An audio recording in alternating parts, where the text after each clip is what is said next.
Alright, what's going on, Forgotten Nation? I'm your host, FG, and it's time for the State of Retro 2021.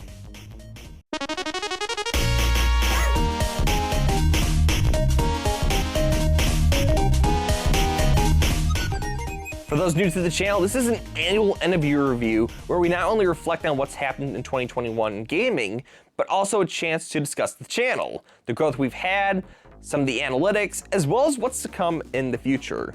The best way to describe 2021 was the year of improvement, or at the very least, an attempt to.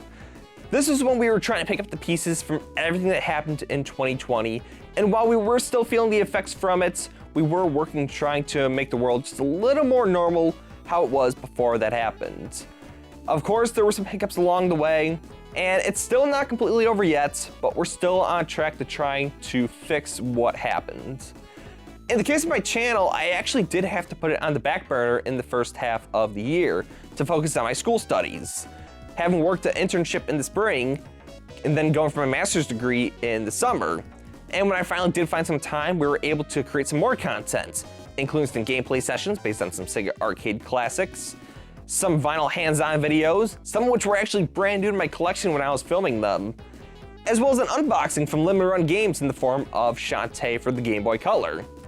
So overall, I still feel like we had a good amount of content for 2021, but because of that first half of the year, some of the growth of the channel really did suffer as a result. But overall, I do feel like we did see some growth on the channel, not just in numbers, but even our setups. As a matter of fact, we're rocking wireless microphones, we have a new camera using the Pocket Cam, the iPhone 13 Pro, we have a new microphone for the desk, the Wave 3, and heck, I even have a brand new t-shirt using my modern logo and the Wave. That's always fun to see. So even if the numbers don't really appeal to what we saw in 2020, we still did see some growth overall. And for those that did stick around since the very beginning, again, thank you for all of this growth. You all made it happen, and I thank every one of you.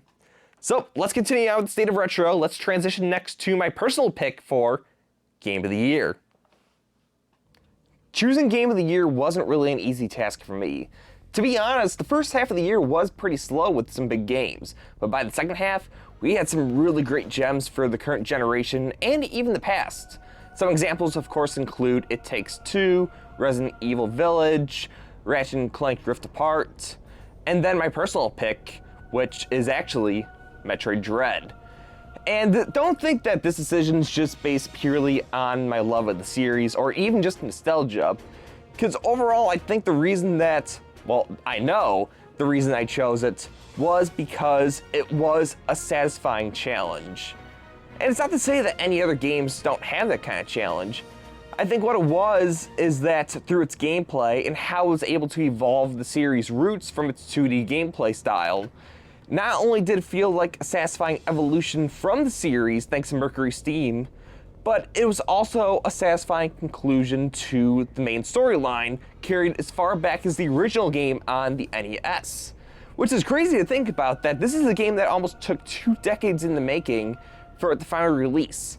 And when it did finally come out, it was everything the fans wanted.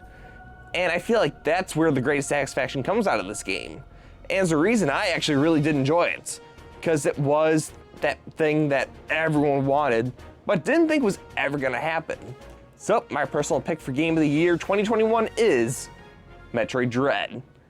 Up next, we're gonna talk about the channel and one of the most popular uploads of 2021.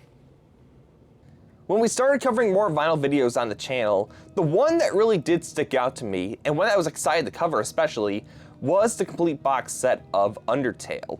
And surprisingly, this actually became one of my most watched and viewed videos of 2021. I think part of that is because of the game it's featured, it's Undertale, but even just its overall presentation and what it had to offer really does make it a unique set to have for any vinyl collector.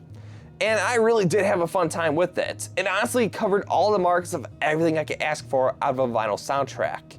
It sounded good above all, it had some great presentation with both its packaging and its vinyls, and overall just felt like a love letter to both the game and its music. And Undertale is still one of my favorite games, but I feel like what we have here is something remarkable that anyone with a turntable would want to have in their collection. And so when I covered it, I felt that not only was it important to really make sure that I covered all the bases, but also to get a feel for just how does the quality live up to the expectations. And so I do hope that everyone enjoyed it, and it seems like there were some that really did based on feedback, based on the viewership, the watch time. So surprisingly, this was the most viewed video of 2021 on my channel. So the most popular on the channel here in 2021 is the complete box set of Undertale. Really exciting stuff. Up next, let's transition to the channel analytics. So as always, the purpose of the analytics section of the State of Retro is never to brag or to show off. It's a moment for me to be transparent to the viewers of the insights that my channel takes on a yearly basis. And of course, as I always say, this is only possible thanks to everyone that tunes in and watches my content. So whether you're a new viewer or you've been a long-time subscriber, thank you sincerely for all the support you gave me in 2021. So without any further ado, let's talk about the analytics of 2021, which the most common trend compared to 2020 is that we've actually seen a decrease in our overall merits by at least a third. And thankfully, we can actually see, thanks to YouTube Studio, that it's gotten a little better since 2020, where we can actually see just a little more details than we could in last year. So we're gonna go in order. Starting off, let's take a look at the top videos of the year. Of course, Hollow Knight still reigns as number 1. Surprisingly though, Cuphead, the vinyl, is actually at number 2. And then so on with the rest, which I expected as for the most part. Though for Hollow Knight and Cuphead still be at the top is actually quite a bit of a surprise to me. And it's, as we're going to see with some of these later analytics, they are starting to lose some of their power. They've been out for a while, so people are starting to watch a little less of it. Though I really do want to compare just one merit in particular is the view count. Because when you compare it to the other top videos since my channel started, it's a very bold contrast, being over 46,000, 26,000. And so I'm gonna make the decision to put a temporarily private as far as the video goes, just temporarily, maybe for a month or so, to see if it has any impact on the overall viewership of the channel, because the fact that the top 2 videos, Hollow Knight and Pac-Man, have this many views, I feel like it may be undermining the rest of the content, especially in a further merit we'll be looking at in just a little bit. So if people ask, where's the video? Be sure to redirect them here to the State of Retro. But that's worth pointing out. Now let's go into reach, and this is going to talk about our viewership.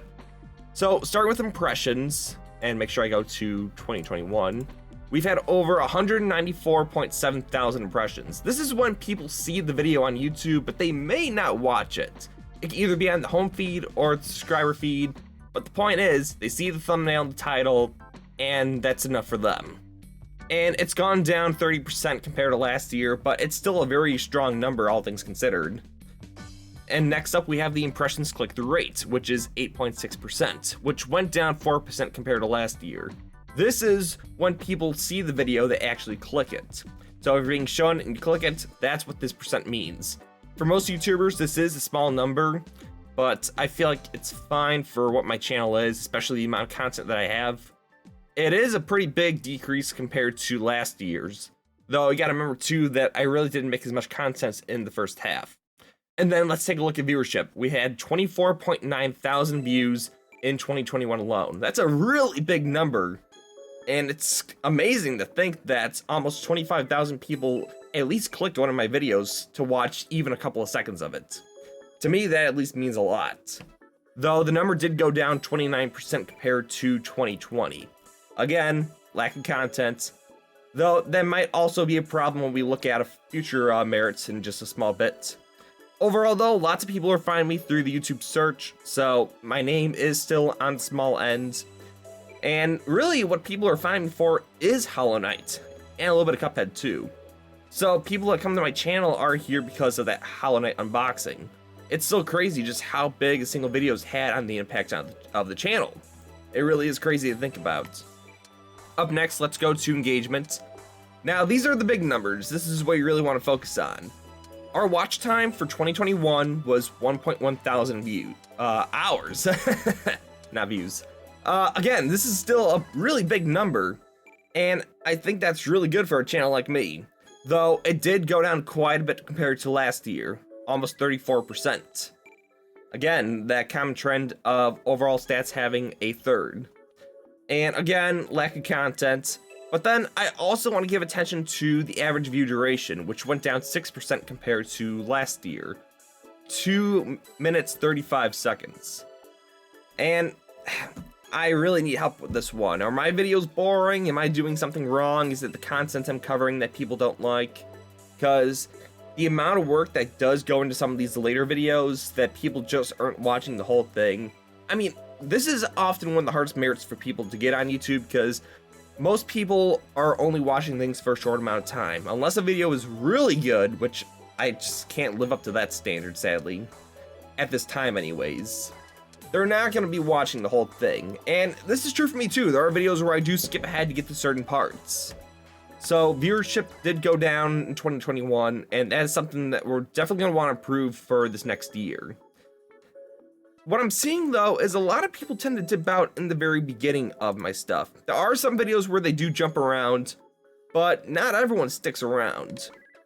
And I don't know, maybe my stuff really is boring. It's something that we gotta look into. And then last, let's go to the audience. Now, sadly, they don't show a lot of stuff with these numbers for some reason. It just doesn't work for some reason. But we also have the subscriber count. Now, as always, I'm never gonna beg for subscribers because my upload schedule is not consistent. But for those that do stick around, again, thank you so much for watching. But we've seen an increase of over 74 subscribers this year. We've had some ups, we had some downs. Overall, though, we've seen a decrease compared to last year, almost half of the amount, 43%. Again, lack of content, but a lot of that was also because of Hollow Knight. Again, a lot of people will get driven in by that video to subscribe to the channel. As a matter of fact, if we go to advanced mode, we can actually see that most people are subscribing from what appears to be the YouTube watch page. So it's not just exclusively just a single video. But then again, most people do unsubscribe when they go to my channel. And that's mostly, say, a long-time subscriber that they forgot who I was or just weren't interested in the content no more. And so they decided to pull the plug. And yeah, that has it's happened a couple of times throughout the year. Especially back in October, November. So that's just something to watch out for. But for those that did stick around, again, thanks so much. Monetization, yeah, you know, we're not making a single dime off these YouTube videos. Not with the stats we got right now. As a matter of fact, because of our watch time, we've actually gone down there. But we are still doing pretty steady when it comes to subscribers for getting there. I do want to mention, though, that I was accepted into the affiliate program for Twitch, so I am finally making money over there. And just to show that amount, I've actually made a total of $29 in 2021, which, again, for some it's a small number, but I'm pretty proud of it, all things considered. So for those that are tuning over on Twitch and supporting me over there, thank you so much. It's small, again, but for me, that means a lot, and I hope that I can at least grow this in 2022.